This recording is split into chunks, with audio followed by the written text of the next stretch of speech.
함께 사도신경으로 신앙 고백하겠습니다. 전능하사 천지를 만드신 하나님 아버지를 내가 믿사오며 그 외아들 우리 주 예수 그리스도를 믿사오니 이는 성령으로 잉태하사 동정녀 마리아에게 나시고 본디오 빌라도에게 고난을 받으사 십자가에 못 박혀 죽으시고 장사한 지 사흘 만에 죽은 자 가운데서 다시 살아나시며 하늘에 오르사 전능하신 하나님 우편에 앉아 계시다가 저리로서 산 자와 죽은 자를 심판하러 오시리라. 성령을 믿사오며 거룩한 공회와 성도가 서로 교통하는 것과 죄를 사하여 주시는 것과 몸이 다시 사는 것과 영원히 사는 것을 믿사옵나이다. 아멘. 찬송가 438장 함께 찬양합니다. 내 영혼이 은총 입어. 내 영혼이 은총 입어 중한 죄짐 벗고 보니 슬픔 많은 이 세상도 천국으로 와도다. 할렐루야 찬양하세. 내 모든 죄 사함 받고 주 예수와 동행하니 그 어디나 하늘나라. 주의 얼굴 뵙기 전에 멀리 뵈던 하늘나라 내 마음속에 이루어지니 날로 날로 가깝도다. 할렐루야 찬양하세. 내 모든 죄 사함 받고 주 예수와 동행하니 그 어디나 하늘나라. 높은 산이 거친 들이 조막이나 궁궐이나 내 주 예수 모신 곳이 그 어디나 하늘나라. 할렐루야 찬양하세. 내 모든 죄 사함 받고 주 예수와 동행하니 그 어디나 하늘나라. 아멘. 오늘은 마태복음 13장과 14장을 함께 볼 텐데 이 새벽에는 14장 말씀 함께 보겠습니다. 14장 13절로 21절까지의 말씀입니다. 마태복음 14장 13절로 21절입니다. 예수께서 들으시고 배를 타고 떠나사 따로 빈들에 가시니 무리가 듣고 여러 고을로부터 걸어서 따라간지라. 예수께서 나오사 큰 무리를 보시고 불쌍히 여기사 그 중에 있는 병자를 고쳐 주시니라. 저녁이 되매 제자들이 나와 이르되 이곳은 빈들이요 때도 이미 저물었으니 우리를 보내어 마을에 들어가 먹을 것을 사 먹게 하소서. 예수께서 이르시되 갈 것 없다. 너희가 먹을 것을 주라. 제자들이 이르되 여기 우리에게 있는 것은 떡 5개와 물고기 2마리 뿐이니이다.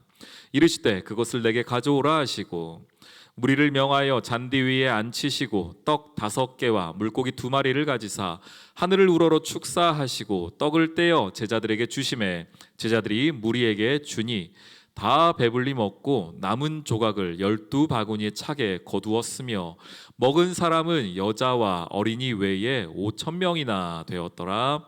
아멘. 아멘. 신약 말씀 가운데에서 여러 부분에서 공격을 당하고 또한 이 부분을 조금 제외하자라는 이야기들이 있었습니다. 언제였냐면 이렇게 우리의 이성이 막 발달할 때, 그러니까 우리의 과학적인 어떤 증명들, 과학적으로 우리가 이해되는 부분들 이런 것만 좀 성경에서 남겨두고 비과학적 요소들은 좀 제하여 보자라는 어떤 사조들이 있었던 적이 있었습니다. 20세기 초반에 이제 그런 이야기들이 많이 있었는데요. 과학이 막 발전하면서 사람들이 생각해 보니 성경에 너무 비과학적인 이야기들이 많다는 겁니다. 그래서 신약에서 어떤 게 좀 가장 비과학적인가 보았더니 무려 사복음서 안에 모두 포함되어져 있는 이 오병이어 사건이 이건 너무 좀 심하다. 14장 잘 보시면은 어떤 사건들이 함께 있냐면 오병이어 사건이 들어가 있고 물 위를 걸은 사건이 있고 뒤에 보면 또 병자를 고친 사건이 있습니다. 그래, 병자는 어떻게 좀 이해할 만한데 오병이어 사건과 물 위를 걷는 거는 이건 좀 너무하다라고 하여서 어떤 학자들은 이 14장 자체를 조금 심하게 공격하고 말씀을 제외하자라고까지 주장했던 적이 있었습니다. 여러분들은 이 말씀을 믿으십니까? 오병이어 사건 말입니다. 물고기 2마리 그리고 5개의 떡을 가지고서 오늘 말씀에 나오는 것처럼 5,000명의 남자를 먹이고 그리고 여자들과 아이들까지 함께 했다면 일반적으로 우리가 곱하기 3 정도를 한다고 하면 한 15,000명 정도가 먹고도 남았다라고 하는 것, 이 사건을 여러분은 믿으십니까? 아멘. 저는 믿습니다. 이 말씀을 말씀 그대로 한치의 다른 해석 없이 말씀 그대로 믿습니다. 예수님께서는 그렇게 하실 수 있는 분이셨습니다. 어떤 사람들은 이 말씀을 이렇게 좀 해석하고 싶었습니다. 아예 말이 안 되는 건 아니고, 여기서 보면은 나중에 보면 이 오병이어가 누구의 도시락이었습니까? 어떤 작은 소녀의 도시락이라고 말하지 않습니까? 그러니 사실 이 소녀가 도시락을 가져왔던 것처럼 다른 사람들도 도시락을 모두 가져왔다. 그래서 그 소녀가 도시락을 꺼내서 함께 먹으니 다른 사람들도 도시락을 함께 먹었다. 그래서 이 오병이어 사건이 함께 배부르게 먹었다라는 데에 초점이 있다라고 말하는 사람들도 있습니다. 그렇게도 생각하십니까? 저는 그렇게 생각하지 않습니다. 저는 확실하게 믿습니다. 오병이어 사건을 통하여서 예수님이 분명히 우리 모두를 먹이셨다라고 생각합니다. 그러면은 왜 예수님이 이 오병이어 사건을 보여주었냐 하는 것입니다. 게다가 이 오병이어 사건은 마태, 마가, 누가, 요한 14장, 6장, 9장, 6장 모두 포함되어 있거든요. 사복음서 모두의 이야기가 들어있습니다. 사복음서는 각자의 관점에 맞게, 각자의 주제에 맞게 사건들을 조금 선별하여서 이 사건들을 기록했는데, 이 오병이어 사건 같은 경우는 4명 모두가 함께 기록했다는 것은 뭡니까? 적어도 증인이 4명이 있다. 그리고 거기에 대한 관점이 모두 다 있었다는 겁니다. 왜 예수님께서는 이 성경 저자들은 이 오병이어 사건을 그렇게 중요하게 생각하여 모두 다 기록을 했을까요? 이거 단순히 많이 먹었다, 배불리 먹었다 중요한 겁니까? 예수님의 놀라운 기적을 일으켰다 중요한 것입니까? 물론 그것도 조금 포함이 되어져 있겠지만 조금 더 구체적으로 이 사건을 통하여 주시는 은혜가 우리 가운데 있기를 소망합니다. 먼저 이 내용들은 모두 잘 아실 터이니 빈들에 갔습니다. 빈들은 말 그대로 광야이고 동시에 많은 사람들이 이렇게 넓게 앉아 있어야 할 만한 공간이었습니다. 거기에서 안 그래도 많은 사람들이 따라오고 있었고 병자들은 계속해서 따라온 상황이었습니다. 그리고 거기에 사람들이 왔는데 예수님께서 보시면은 그들을 불쌍히 여기사라고 하고 있습니다. 불쌍히 여기사. 광야 같은 그 빈들에 남녀노소 할 것 없이 앉아 있는 모습들을 한번 생각해 보십시오. 빽빽하게 광야의 그 빈들에 앉아 있는 모습, 어디에서 많이 보던 장면 아니겠습니까? 구약 시대 때에, 구약에서 출애굽할 때의 이스라엘 백성들과 비슷하지 않습니까? 남녀노소 할 것 없이 아버지, 어머니, 할아버지, 할머니 손을 잡고 광야길에 나아섰던 그들의 모습과 너무나 닮아 있습니다. 오늘 마태복음엔 그렇게 표현해 있지 않지만 마가복음에 보면은 이때 예수님께서 이렇게 말씀하세요. 빈들에 나왔을 때에 우리 마태복음 13장 18절에 보면은 무리를 잔디 위에 앉히시고 이렇게 말하지 않습니까? 그런데 마가복음은 여기서 잔디 위에 앉히시고를 어떻게 말하냐면은 50명씩 100명씩 이렇게 맞춰 앉았다라고 표현하고 있습니다. 이건 뭐죠? 50명 100명, 이거는 당시에 이 군제 개편이죠. 그러니까 우리 50부장 10부장 100부장 하는 것처럼 말입니다. 예수님께서 그렇게 앉혔다는 겁니다. 출애굽 때 그렇게 함께 움직이지 않았습니까? 50부장, 100부장의 역할을 감당하여서 이스라엘을 그렇게 진을 치고 나아가지 않았습니까?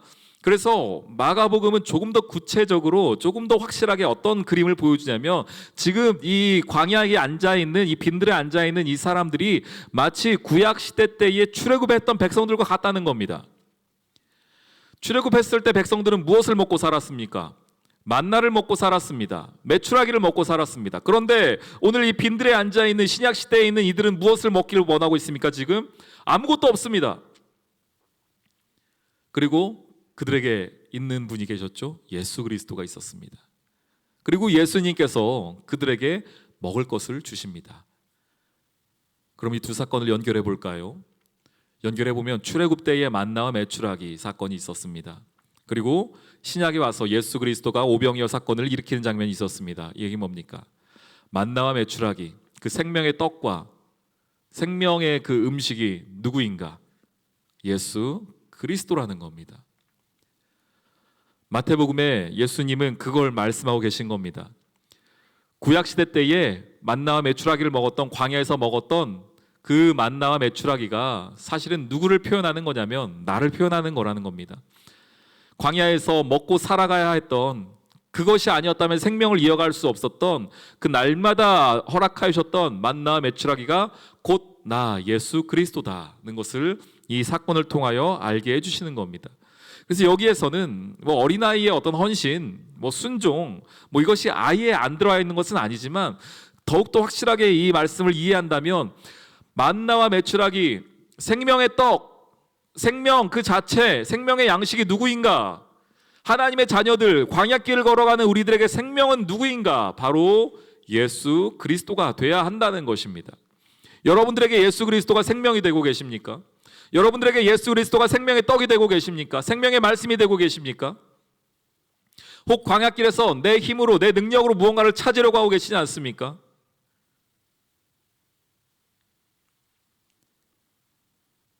게다가 다 배불리 먹고 남은 조각 12바구니를 차게 거두었다고 말합니다. 이 마태복음은 유대인들을 대상으로 쓰여진 책입니다. 그렇기 때문에 이 숫자에 대한 개념들을 조금 이해할 필요가 있는데 왜 여기서 굳이 12바구니를 남았다라고 말했겠습니까? 12라는 숫자, 우리가 잘 떠오르는 것처럼 하나님 백성의 완전함, 12, 우리 구약시대 때에는 12아들들로 만들어진 12지파, 신약에 와서는 12제자들, 여기서는 12바구니, 그에게 뭡니까? 하나님 나라의 풍성함.